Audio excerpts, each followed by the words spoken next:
হ্যাঁ বন্ধুরা, আজকে ছিল বৃহস্পতিবার। বৃহস্পতিবারে আজকে আকাশটা দেখো কত সুন্দর, তার মধ্যে শুরু হয়ে গেল বৃষ্টি। তোমাদের কার কার বাড়ির ওখানে বৃষ্টি হয়েছে সবাই আমাকে কমেন্ট করে জানিও।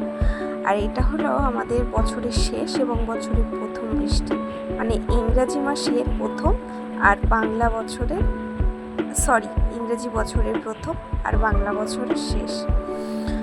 তো এই দেখো, আমি এখানে বারান্দায় বসে বসে বৃষ্টি দেখছি, বৃষ্টিকে উপভোগ করছি। আর এই বৃষ্টির মধ্যে পড়া এই যে শুকনো মাটিতে জলে সেই যে সোদা সোদা গন্ধ মাটির, কি দারুণ যে লাগছে। আর এই দেখো বৃষ্টির ফোঁটাগুলো কি সুন্দর পড়ছে, কি ভালো লাগছে। আর গাছগুলো কতটা সতেজ হয়ে গেছে, সবুজ। এই দেখো উপর থেকে জল পড়ছে, তার মধ্যে এই যে আম মাখা হচ্ছে। আমার হাজব্যান্ড, তোমাদের দাদাভাই আম মাখাচ্ছে। এই যে আম মাখা খাবো, বৃষ্টি দেখতে দেখতে আমরা আম মাখা খাচ্ছিলাম। আমটাকে আর মাখিনি, কেটে কেটেই নুন দিয়ে খেয়ে নিচ্ছে, কাটা অবধি।